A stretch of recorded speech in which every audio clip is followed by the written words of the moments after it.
everyone for joining us as usual. Derek, how's everything Is going? anybody joining us? I don't know if anybody's It joined us doesn't look yet. like anyone's here yet, but people watch it afterwards, so I'm pretending Well, that they. you think people will watch it afterwards.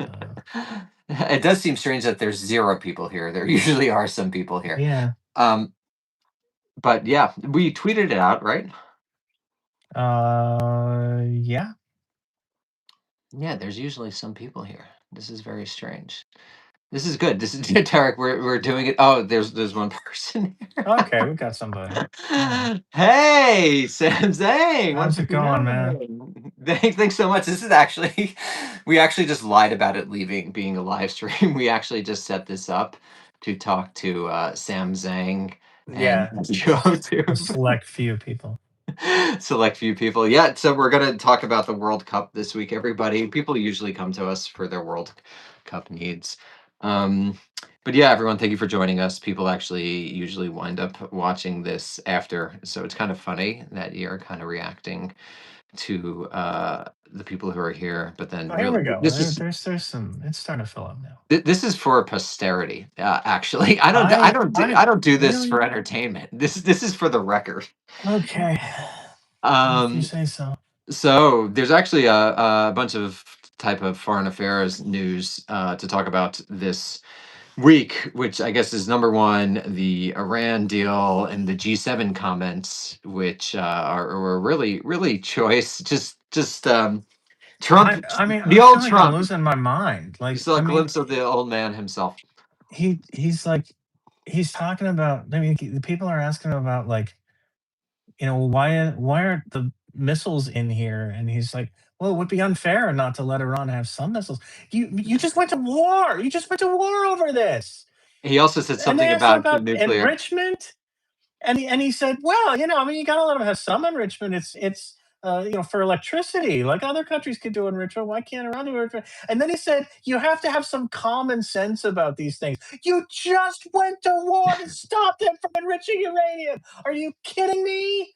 It's Uh, incredible. I felt like I was losing my mind all day. If there had been a tweet that was like Donald Trump just uh, said the Shahada and he's now a practicing Shia that's Muslim, what I said. He was. I would have absolutely believed it at that point. Like, are you like what are we doing here? It was funny. So Courtney, of course, my wife. Everyone check her out on TikTok at Gal DeBoard. She did I think a really funny TikTok where she just like went through everything he said. It was really funny. Like you got glimpses of 2015, 2016 Trump in there. I mean, Yeah, it of was like the course, unfiltered, like just saying things that you're not supposed to say. yes, just saying things that you're not supposed Trump, without yeah, heed to anyone, without heed to right, any Israel lobby or Netanyahu. right. And again, we're not going to know the reality behind this situation until and if the record. Um, first Eric's score word at 5 to 10 minutes. Give it like 98 seconds. But I think. What do you think what do you think this suggests? We're not really going to know, but just is he annoyed with Israel? Is it just Trump? You can't know anything, and he just says stuff sometimes. Yeah, I mean, What's I your think take? he's like uh, it's hard to say because he on the one hand he's defending the deal and he's getting criticized pretty heavily for it from all the Right. people who have been praising him for the last Yeah. month, Lindsey two and a half Graham. months, Yeah. or 3 months, and that's got to be jarring. And now he's getting criticized, so he's like defending it. He's defending it on the basis of like I had to do this to stave off economic catastrophe. It was the economic catastrophe that you brought on by doing it in the first place. But like he's got that, and then his other line today was like, "Well, if I'm not happy with how it's going, I'll just bomb Iran again. Like, don't worry, like I'll just bomb them again." Which is There you go. directly contradicts the first paragraph of the MoU. So not only are we off to like this bizarre start where he's like just riffing on everything, but he's repudiating part of the actual text of the MoU before we've even like just as it was getting signed again, I guess for the second time, they had to do a second signing, electronic signing. But like before they've even done the formal signing or gotten anywhere, like even broached the subject of these follow-on negotiations, he's already like advertising to the Iranians like, "Hey, you can't trust anything I say or do, even when I put my signature on it, because I'll just do whatever I feel like doing." So it's really not off to a great start. Do you think they use DocuSign? I'm curious, like, what do you Yeah, what I'm kind of curious. Yeah, because what I'm do you pretty how do sure you electronically DocuSign sign? yeah, DocuSign just left its building in Seattle, which I believe is called the DocuSign building. Okay, So, they might be they're up gonna have again, to but change yeah, the name of the building. imagine investing in DocuSign in 2002. You'd be a You trillionaire could, yeah, like yeah. Elon Musk. Yeah, but So did they maybe do it a second time? Like, I can't figure this out. It was supposed it to have seems been like done they did, already, right? and then they Yeah. did it again. Like they said they did it on Monday, and Trump and Vance signed it, and Ghalibaf signed it on the Iranian Mhm. side.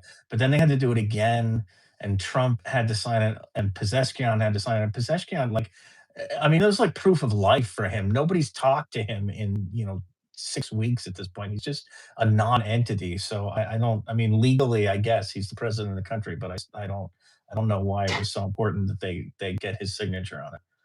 I don't know, man. It's just so weird. And I mean, again, this is, I think, be looked at macro historically as part of this larger transition of power. And related to that, it might be interesting to talk a little bit about the domestic politics, which you have already gestured toward, which is that this obviously, whenever you talk about bombing Iran, it scrambles any type of left-right distinction where someone like Chuck Schumer's like kind of okay with it, and then you have your Thomas Massey's and your Rand, well, Right. really only those two on the right. But you have the upcoming generation of nationalist conservatives, and I mean that we actually are going to have an episode on that, not this week, but I think the next week, with a couple of guys who are part of that sort of nationalist conservative camp, and what this means for them. But what have you seen? Obviously, we've got the criticisms from the Lindsey Grahams of the world and the pro-Israel people. The Mike Huckabee criticized it as well, I believe, right?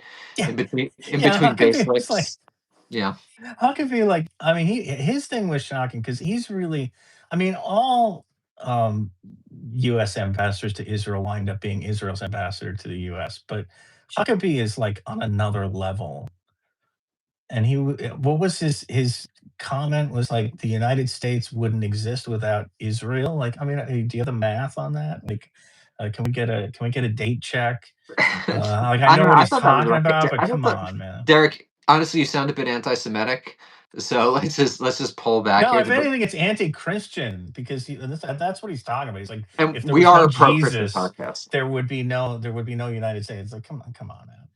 So B. Travin asks a good question, which is, will Trump actually reign in Israel to maintain this? I mean, this is really the big question, right? I Yeah, mean, he is a lame duck, and he's going to be even more of a lame duck after the midterm. So I think the question that Mr. B is asking is, what role is the Israel lobby going to have on him, given that he's enriched his family? I don't think he wants to run for president again, and is not going to run for president again. Is he just going to reign in Israel? And I think obviously time will tell, like it does with any political question. But I think that there is a chance, um, because Israel clearly didn't want this deal.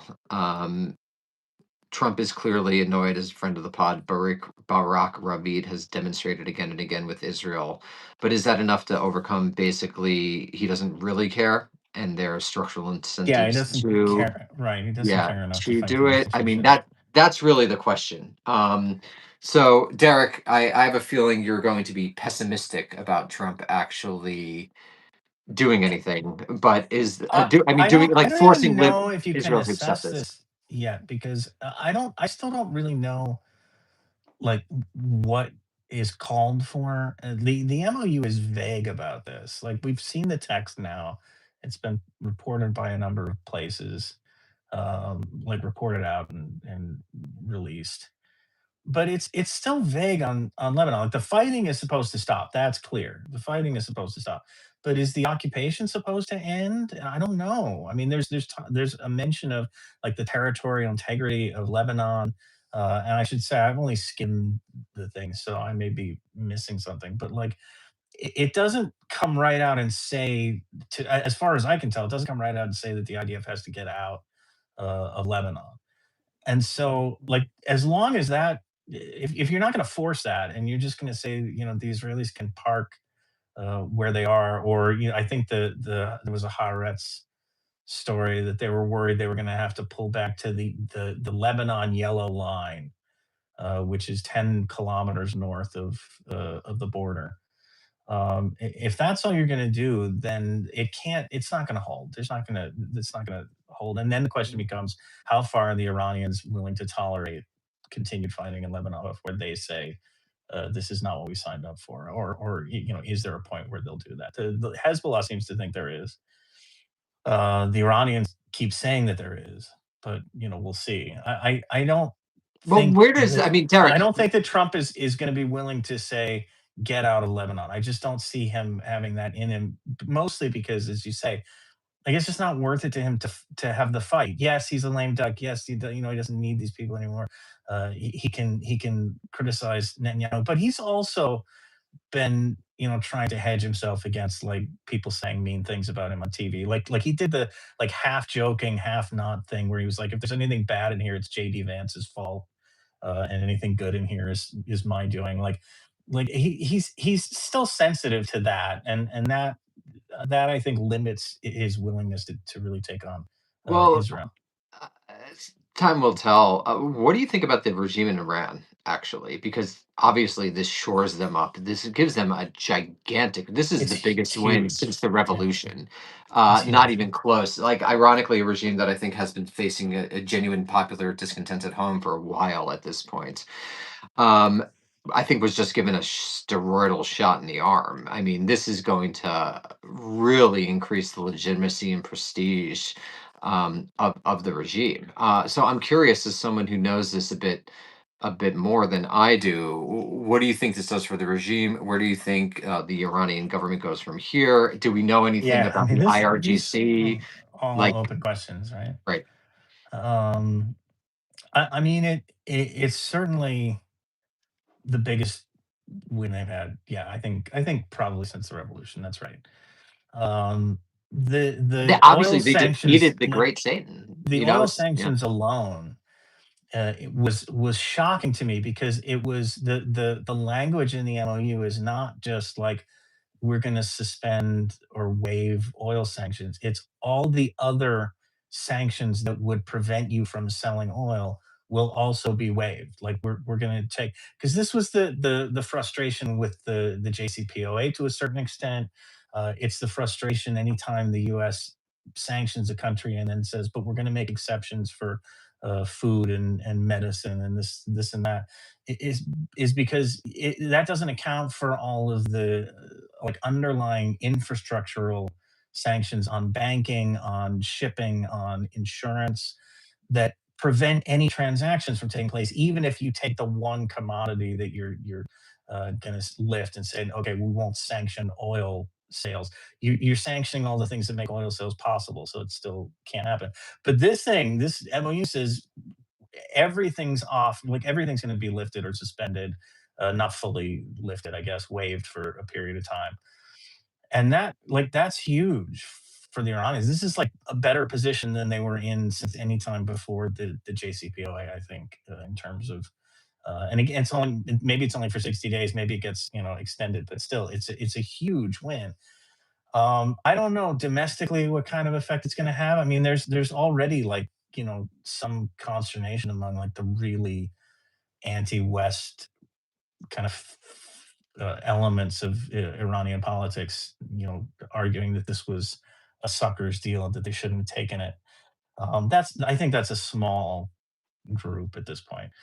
Um, the IRGC comes out of this in a stronger position, not just because of the deal, Definitely. but because of everything that happened, because of the killing Ali Khamenei and decimating the upper echelons of the Iranian government. Like that, the IRGC is now in control of the country. They've got their guy as supreme leader, and he's either beholden to them or in lockstep with them. It doesn't really matter. Like they're governing the country. To me, the question is, can they govern a country when they're not at war? And if the sanctions relief continues and is fully extended, then they're not even going to be in a state of economic warfare. They're going to have to run the country like a normal government, and I don't know if they're capable of that. So we'll see. I don't think the discontent that we saw in January, or that we've seen repeatedly over the last several years, is going to go away. Some of that discontent was rooted in economic challenges that were related to the sanctions. So there's a chance that if they're smart about how they approach being free of the sanctions, that they could ease a lot of that discontent. But I don't know. I don't know if these guys are capable of actually doing that. Well, and this is actually quite interesting because, like, what then is the Iranian state if it's one of its raison d'etre was of challenging the United States goes away? Is it a developmentalist state? Is it an Islamic state? What is it going to do going forward? Is it going to try to, you Right. know, what type of developments is it going to do? Is it going to build large dam projects? Is it going to become a service economy? I mean, I think, like, if the country is actually freed of sanctions, it's quite interesting because the Islamic Republic, I mean, quote unquote Islamism in the 70s in general is such a product of the Cold War, that, like, what does this state do in a geopolitical context that is just, I mean the United States, like with Cuba, if the United States hadn't been doing this, the country would have probably done what Vietnam did, which is enter the global capitalist system in some form or another, because there's really no other option. Right. So this is Right. actually quite an interesting question. You got this strange Cold War hangover, which is what Cuba is. Not to denigrate either state. I'm just talking about the historical context in which it was formed. Cuba in '59, early '60s, Iran, the Islamic Republic in the late '70s, and so now it's like 2026. Every nation in the world is capitalist. A lot of the states that were called the third world and out of global south have seriously developed, or at least has sort of like determined their space in the global economy. I mean, it'd be very interesting to compare, for example, the GDP by PPP of Iran in 1979 with, like, the so-called now East Asian tigers. And I mean, I imagine the East Asian tigers have now, like, exploded beyond them. So you have this really unique and interesting situation that you really haven't seen a long time. And I think that Derek crapped out, but I'm going to still talk. This to me is really interesting, which is where does like, what is an Islamic Republic in the 2020s when it's not just fighting the United States? And then I'll get to the question. We'll get to the question about Cuba. But I mean, Yeah, Derek, what I'm do you think back. that is? What is the an Um, Islamic Republic in a totally non-Cold War context in the later 2020s? What is that? right. You Right. know? It's hard to say. I mean, I think you're right. Like, had they just been allowed to sort of develop normally, they would have wound up eventually You have to. becoming There's a no other normal option. country. Yeah. Yeah. Um, but yeah, it's difficult to say.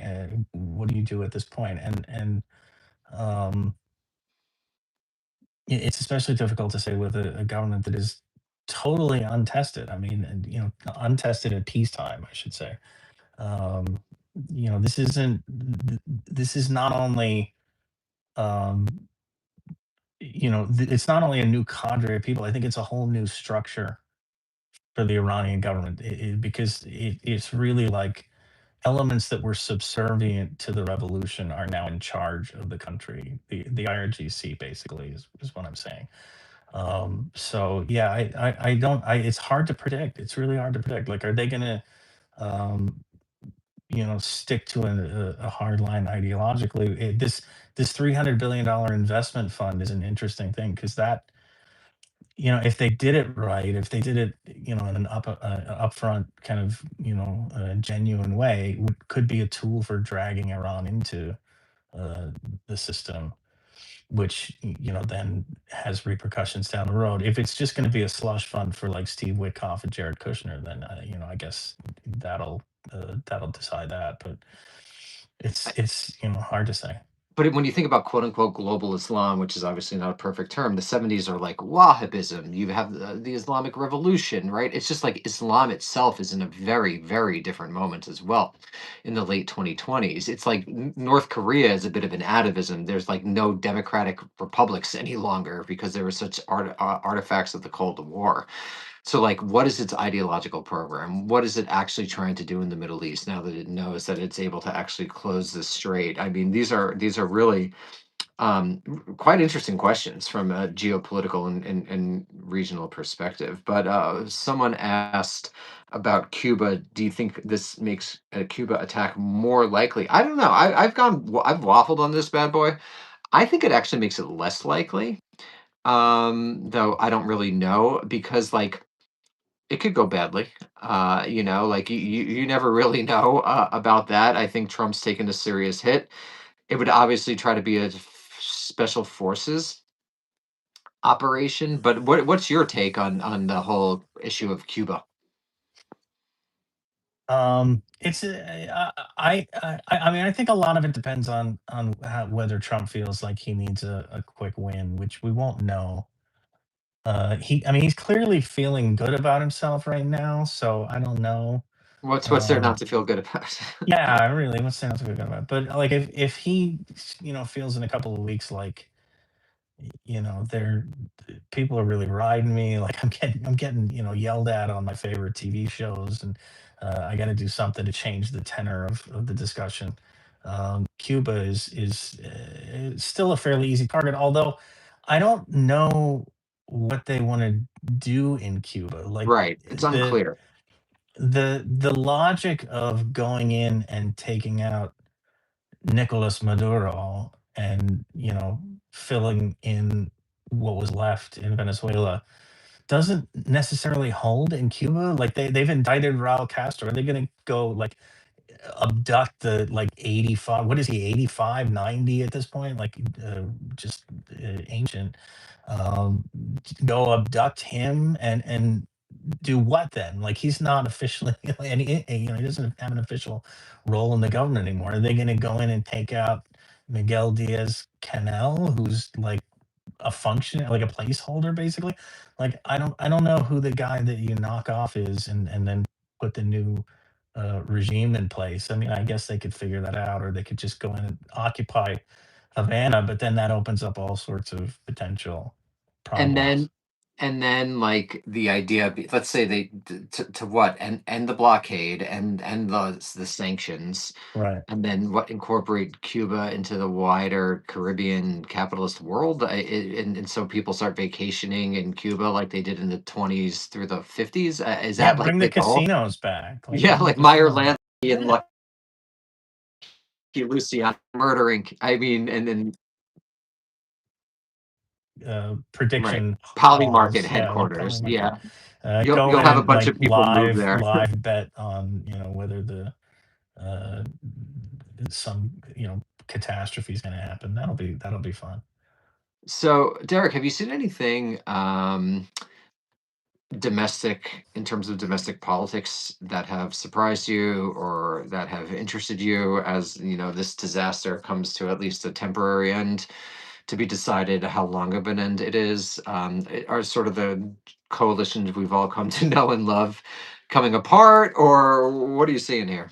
It's funny, I mean, I look at the response from Democrats, and there are a few of them, I think, who are hitting the mark, which is to say, like, this war should never have been fought. Like, you fought 2 wars, really, to get back to terms that would have been recognizable under, as much as Trump likes to denigrate the JCPOA, that were recognizable under JCPOA, which they've spent like 2 days now saying this is completely different from the JCPOA. How? I don't know. Don't ask me that. Just it's just different, okay? Like that's been their response. And the criticism should be like, why did we have to fight 2 wars and wreck the global economy just to get to that? Just to get to terms, as I've seen reported that the Iranians were talking about, like they were on board with last year, and we still had to fight this additional war that, again, like, wrecked the global economy for what? What was gained by this? That said, you do have a lot of people still doing the, like, we would have fought a smarter war and gotten the Mhm. job done, which is just so tired. And like, they can't bring themselves to just criticize the war. They have to criticize the way you're ending the war, as though like it would be better to just keep fighting, which is ridiculous. Yeah, I think it's a debate that the Democratic Party is going to have, um, by 2028, Well, is like, what is this party? Are we against war, or are we? I say we. I'm not a Democrat, but is this party against war, or is it just? Are we just trying to like fight smarter wars? Or, we well, just so going to is keep the doing the Obama thing of like we could do this smarter and better. Well, because we exist in a presidential system, like, so the idea would be that AOC, I imagine, would be of the skeptical side. Buttigieg, I guess, would also probably be a little toward the skeptical side, but like gruesome Gavin Newsom would be someone who would say that they would fight a war. It's just, there's such like, there's not that many candidates. Oh, they could hear the crackling. Sorry, sometimes their takes are so spicy that we're Are supposed we to get a new crackling? system. Yeah, Suppose I mean I believe them. yeah. I don't think Uber Flecha, Red Dogra, or Eric Well, M4658 would lie to us. Next week we should have a system where we'd be able to bring in on guests. So hopefully this will be the last week of our takes being so hot that they're yeah, spicy. guests, and maybe streaming to other platforms too. Yeah, maybe streaming to other platforms. But um, my train of thought was lost for. Oh, right. So if you're gonna have to associate these tendencies with individual people, and who would be the one who would be like, we're gonna fight smarter? Would that be like a Newsom? I don't think Kamala has a real shot. No, yeah, Um, so that would be Newsom, I guess. maybe And, Newsom, and he maybe, seems like unlikely to succeed, but maybe I'm being too skeptical. But it does seem like even if there's some gerontocrats who are like, we'll fight a smarter war, like I don't think that could be AOC or even a Buttigieg position going probably forward. not. Right? It Um, feels like this is like kind of the end of something. yeah. I I mean, who else is likely to maybe I'm run? wrong. Andy Bashir, Josh Shapiro would certainly be in the. I would have done this better. I, Like, yeah, this but was Josh good. I Shapiro. would have done it better. Yeah. Yeah, it does seem like the 60 it just seems like someone a 65-year-old thinks would have a shot, but it's just I don't know, maybe I'm too sanguine. It just feels like unlikely that given the tenor of the country that a Josh Shapiro is going to be able to really seize anything. Like a Pennsylvania Democrat who's like very pro-Israel, and there's that very bizarre murder case that it would take about 5 seconds for people to focus on, Yeah. like extremely bizarre. But he's Oh, but oh, he's stuff. from he's from Pennsylvania, so he gets a leg up, because this is how, Yeah, I mean, Pennsylvania is just a this is red how state. Democrats think Yeah, about thing. these things. It's always like, what is the basic political horse race calculation, Yeah, as opposed to Ossoff, anything bigger. that is Ossoff might be someone as well, and he is, I think, a bit of a blank slate. But oh, Derek, see, you're the one I'm crackling. the one So crackling. Well, my I should. YouTube like malfunctioned, Wow, so Derek. I don't know. It must be an artifact of that. I can't. I'm the one who's like hosting this thing, so I can't like drop off and come back. I don't think. Yeah, well, hopefully this next week will be better. Let's answer this question about SpaceX. Is the rigged float of SpaceX forcing retirement funds in? Yeah, it is pretty rigged to support the float. Mean we have officially returned to the serfdom? I mean, not serfdom. I think we do talk about techno feudalism, don't we? With Dylan Riley. So we have a bonus episode where I think Yeah. we addressed the issue of techno feudalism head on for a couple of weeks ago. So check that out. No, I don't think we officially refer. I mean, it's the 401k, which is I think what you're referring to, or the 403. I think I have a 403b. Is basically, I mean, they're tying you to the stock market. So the problem is when they do that, you have an investment in the asset economy that has come to replace wages. I think at least is sort of the driving engine of contemporary capitalism. So I mean, in a sense, you're being disciplined because you have to, if you want to retire one day, basically hope the stock market goes up because that's where your retirement funds are, given that pensions and basically no longer exist. But I don't think that's serfdom. I mean, serfdom is a very particular arrangement between feudal lord and peasant. But I do think this is just like we're all tied to the stock market doing well structurally. Right. So it's very difficult, whatever your political persuasion is, if you have any sort of retirement fund, to vote against or vote for rather any sort of regulation that would lead the stock market to not just go up, up, up, up, up. And so, yeah, thank you. And Shimon Mishra, it was a good episode. So again, I'm not sure if that's necessarily unique to SpaceX. I mean, I think it's just indicative of the stock market, why it would be difficult to, from a political perspective, rein in something like the SpaceX IPO, because the political legitimacy and basically everyone's livelihoods and future rests on the stock market. A number go up, as we like to say on the left. That's my take on that. And that's not feudalism and it's not serfdom. That's something new, but it's not good. And No. obviously, it seems a little fake. These market caps seem to be outrageous and disconnected from any reality on the ground. In terms of actual profit making, and that doesn't seem good. But like I've thought for years that the chicken is going to come home to roost, but maybe it's just in a world where there's no other option. The chicken never comes home to roost. I don't know. It hasn't yet in my lifetime in a real way, except 2008, and then they just recapitalized the market and lowered interest rates. So I don't know. Derek, do you have any thoughts about that? No, I would second everything you said there. I mean, it is all a way to like get people, force people to be um, tied to the stock market, whether they want to be or not, and everybody's got to root for this asshole to be a trillionaire because their retirement savings depend on it. It's perverse. I mean, it's just a perverse system. So yeah, it is Derek, you this want to answer? This is for you about the Sahelian. What is the future of the Sahelian anti-imperialism? anti-imperialism. I don't think it's good. I mean, I'm not expert in this, but I would defer to somebody like Alex Thurston.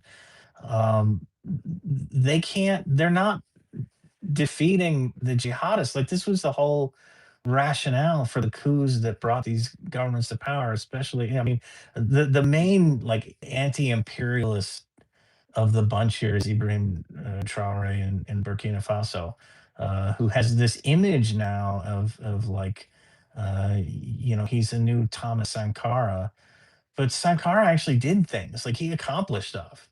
Traore and the junta there have not accomplished anything.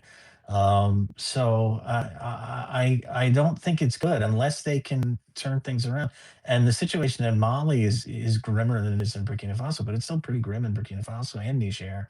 Unless these juntas actually show some capability in doing the thing that they came to power specifically to do, I don't see them getting very far. And we're already seeing them re-engage with the United States. Like France is no longer a factor, but the Trump administration is trying to get back to West Africa for minerals, to exploit minerals, to compete with the Russians there.